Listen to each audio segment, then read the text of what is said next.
Hey, good afternoon, everybody. And Port Richmond, when we were kids, growing up in the 1960s, 70s, 80s, and 90s, have been phenomenal. And with that being said, today I'm joined by Robert Folger Jr. What's up, Rob? Hey, Johnny, how are you? Good. How are you? Good. It's good to see you. Had the pleasure of interviewing you again. First one was at the North Catholic video, and now place where we grew up.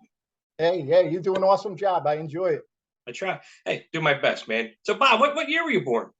I was born in 1969, January. And what part of Port Richmond were you from? I grew up right at Gaul and Venango, and I lived there until I guess I started my years at North, and then we moved over to Thompson and Venango. So, So it's a great area. I miss it so much. how far back in your childhood do you remember?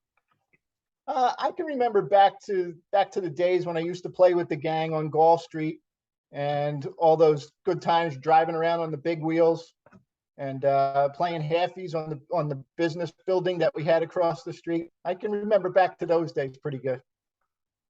Good times, man. Good times. Life was simple back then. Yes, it was real simple. It was laid back. Everybody cared about one another. It was a great time. And you can sleep with your windows open. Yes, and not have to worry about anybody coming in, which you So, don't find too often today. nah, you don't. Times have changed. So, growing up as a kid in Port Richmond, just in Philadelphia in general too, we always treasured our Saturdays and Sundays because your parents were home from work. The shows that were on, great cartoons. What was your Saturday and, well, basically, what was your weekend routine at home? Well, basically, I had to get up in the morning, and my mom and dad were the mall people. So I'd have to take the ride early in the morning up to the old Neshaminy Mall or Oxford Valley.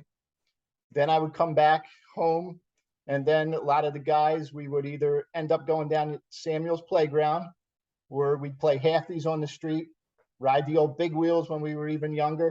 It was a lot of good times back then. Everybody in the community, no matter where you lived, we all got together and played with one another.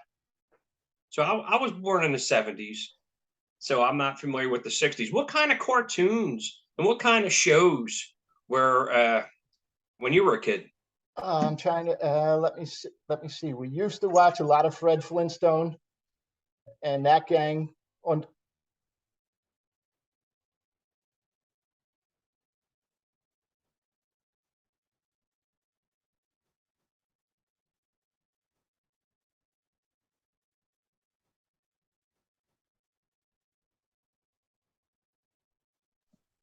Sorry about that, Bob. That's You know, okay. wife called. My son always forgetting stuff. Hey, you got to answer when the boss calls. So I apologize. So That's what okay. were the shows that you guys were watching in the 60s? I would watch the Flintstones. You would have Bugs Bunny on in the morning on Saturdays. And I think during the week, it was like the Brady Bunch. That was the big thing to watch, the Partridge Family. Those were the kind of shows that I watched when I was growing up. Yeah. So when it came to sports, Port Richmond was known for various sports. What sport did you play growing up? I played baseball a lot, but I didn't play in Port Richmond. I used to play up at Samuel's a lot with the guys in the neighborhood, but growing up, I had a lot of friends that were still up in Bridesburg too. So a couple of us played for the Bridesburg Fathers Club, where the Betsy Ross Bridge was on Richmond Street, the fields that we used to have there. And the grade school. Where did you attend grade school? I went to St. George's. My, since we lived right there at Gall Street, most of the people on Gall, Miller, Belgrade, Alman, the 35 and the 3600 blocks, we went to St. George's. It was right down at Salmon and Venango. So it was real close. So that's where I went as a kid. So growing up with all your buddies that you went to school with, obviously you go to school for the day. What was your guys' routine like after school and on weekends? Who were the buddies you hung out with, and what did you guys do? Looking back in the days, I hung out with the Showskis. The Showskis lived 2 doors away from me on Gall Street. Ricky and Timmy LeBenz. Joey Antonelli, who lived up at Richmond and Castor, I believe. Austin Flory. Mike McAllister lived right on back of me on Miller Street, so we used to go and be in the backyards together. That was a lot of the gang from St. George's. Bobby Wilkowski, Tommy Leonard, that was on Venango. we all pretty much hung around at the same time. We'd meet up Samuel's after you always had to do your homework right away when you got home from school with our parents. Then after that, you were allowed out front and walking around with the gang to hook up and play ball and things like that. So during the '60s, what was give us a younger guys a little perspective. What was Port Richmond like? What was the vibe? Port Richmond was one of the greatest places in the world to grow up. You could go out on the street, you could be playing out there. If you fell down, any parent that was in the neighborhood would come out and make sure you were okay. We ate at one another's houses all the time. The only thing that you couldn't do was you couldn't be bad, because whatever parent saw you would grab you, beat the crap out of you, Yeah. and then send you back home. And my parents would beat the crap out of me a second time. And that's the thing. When we were growing up, there was accountability for yourself. And like you said, it could have been your buddies, it could have been your neighbor. If they caught you doing something, you got in trouble with them, then you got home, you got it worse from the parents. Oh yeah, my parents wouldn't even ask what happened. It was just like bam, and I couldn't get away with anything because I was the only child. Right. So I didn't have an excuse to or any say, yo, this person did it. And I was like, you did it, and we don't want to hear what happened. That's it. Yeah. So the holidays have always been special, anywhere from New Year's to Christmas, Thanksgiving. What was the holidays like at your house for each specific? The holidays were really nice. We really didn't have anything at my house on Wall Street. We would go down to my grandparents who lived at Miller and Westmoreland. And all my family, my cousins, everyone, including neighbors at Miller and Westmoreland, we would all go to my grandmother, Joe and Agnes's house. And it was a great time, especially Christmas, because everybody came over for Christmas Eve. No matter if you had any differences the night before, you left them outside, you went inside, and you just celebrated the holiday together. And that's what I miss the most now. I mean, my mom has passed away, both of my grandparents have. Most of my family's gone. It's only my cousin and myself and my father left, the three of us. So they were the greatest times. You really had a good time messing around with the whole gang. Well, we got Halloween coming up, and I know growing up down in Port Richmond at Salmon and Cambria, we always had an incredible time. I mean, coming home with a full bag of candy. What was Halloween like up where you're at and during your era? Halloween was real great there because exactly what you said. You would go around, we'd go around once, we'd go back home, empty our bags, and then we'd go out back again and do it. And you don't really see, and you could walk around by yourself. You didn't have to worry about if somebody was behind you to jump on you or anything like that.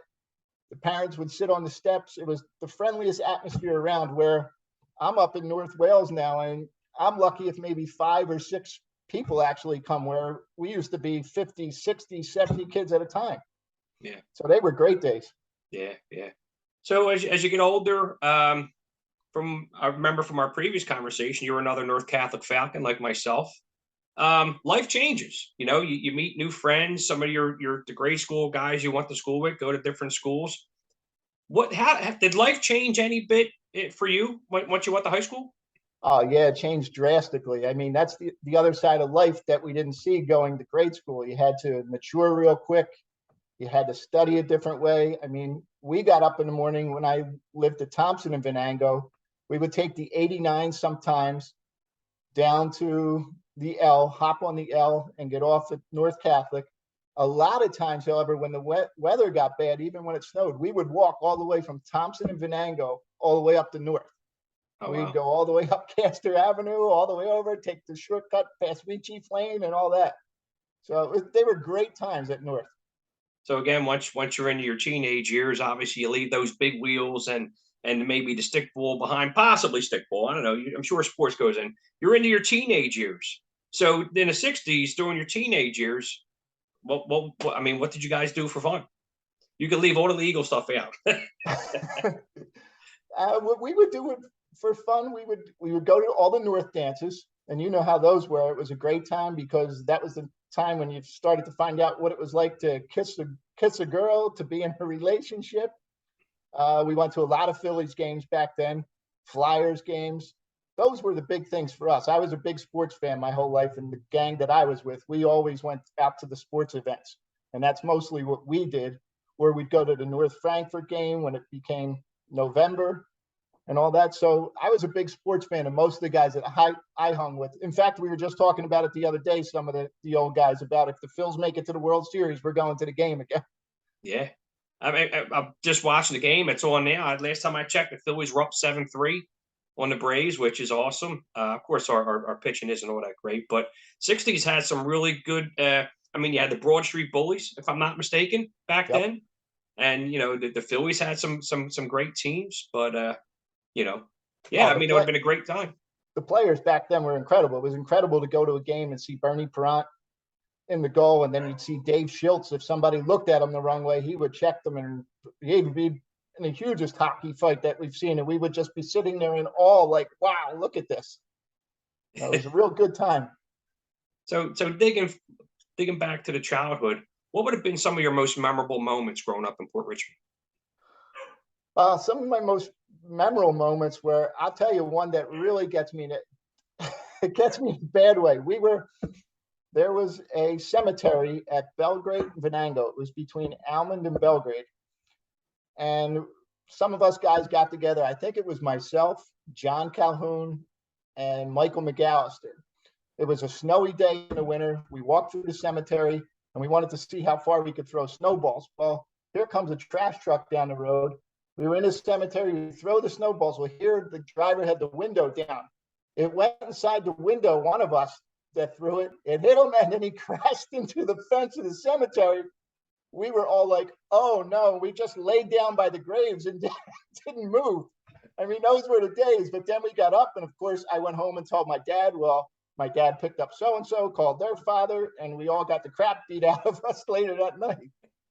But those were like the good times. You could walk around the neighborhood, you could bump into anybody, go to Samuel's and play pickleball, those games and all. It was a great time.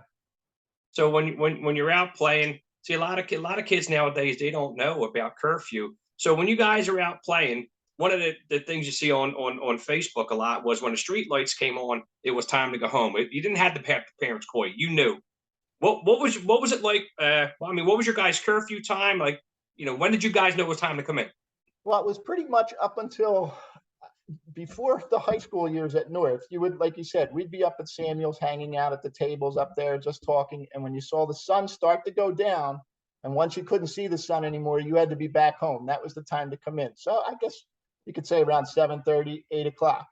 Then when you went to North, you were allowed to stay out later. You could even take the car if we were even driving them, but you had to be back by 10:30 at the latest. I mean, my parents were tough. It was 10:30. Yeah. And if I was in a minute later, well, guess what? You don't get the car tomorrow and you don't go out. Yeah, exactly. So let me ask you this question. What do you think the difference in Port Richmond today from the Port Richmond from years ago? Well, it just seems like there's a lot of great friends that still live in Port Richmond. And it's a different philosophy with people that have children and own homes nowadays. Like our parents, everyone helped one another, and we had to do the same. Where I've been back to Port Richmond a few times, and it just like it seems like people don't have the care like we were taught to have, especially the younger children. I mean, I've seen some younger children when I was down in that area. Like I went to the Home Depot down there, and here's a person with a walker trying to get in through the door and having a good time. And these young kids are cutting in front of them when they could have just held the door for the man. It's things like that. I thought we were raised just to really respect one another. I mean, even if you got into a fist fight with your friend, then an hour later, you were friends again. You made up, you shook hands, and you were friends again. Yeah, you didn't have to worry about all this extracurricular stuff that's going on in the city, right? No, not at all. So let me ask you some of these questions. We all had some great neighborhood stores, mom and pop shops where you can go to the corner store and you had a credit. Remember they had credits back then. Yep. What was the corner stores that you guys, your family used to go to? The corner stores that I went to a lot were Hecker's at Mercer and Venango. Mr. Hecker in there, he had that tremendous radio ball, the water ice with the ice cream at the back. We went to, I think it was Frank's across the street, that at the time they had more of the grocery food, would cut the luncheonette style. I think it was called Frank and Betty's maybe. And then when I would go down to see my grandparents at Miller and Westmoreland, I would go up to the Eggle shop that was at Gall and Allegheny, because they had those candy oranges that were coated with powder or whatever. They were out of the world. Those were the two that I really went to a lot, especially Heckers, because in the back there they always had the pinball machine. So everybody got to try to get the high score, and if you got the high score, your name went on top of the machine. So you got to brag for a couple of days till somebody beat it. Yeah, great times back then. Great times, and like I said, a lot less to worry about. So I just want to ask you: is there anything else that you wanted to share with everybody about growing up in Port Richmond? Like I think I've become a better person than I thought I would be with the way I was taught by my parents, and I have to thank them a lot. It's still great. It's funny. You can go maybe 10, sometimes 15 years and bump into somebody that you grew up with, and you talk like you never left each other's side, which I find really nice. I talk to the Showskis a lot. I bumped into Tommy Leonard, who was over in New Jersey, and it's just like we're friends now. We actually contact each other more now. Austin Flory, who in fact got engaged today, so I was very happy for Austin, and it's just a great family atmosphere that I don't think you see with the young ones today. Yeah, and that's why I believe this is important.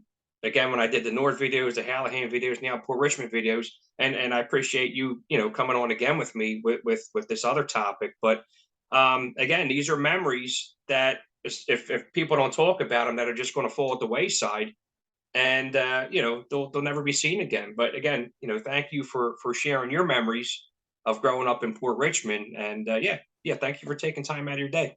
And well, I thank you too, Johnny. I think it's incredible what you're doing, and myself, and I'm sure a lot of others, what you do makes a difference, because this is what the kids of today need to see: how important it is to throw something that's on your shoulder if you have a bad day with somebody, that just, it's time to say sorry and let's move on again, because we'll be friends for life, and that's important. Yeah. Well, Bob, thank you for coming on. And if I don't see you again, have a happy Halloween, by the way. Yes, right around the corner. Yeah, and Merry Christmas, Happy New Year, all that stuff when it comes up, and do us all a favor and stay safe. Okay, you too, and us brother Falcons always stay together.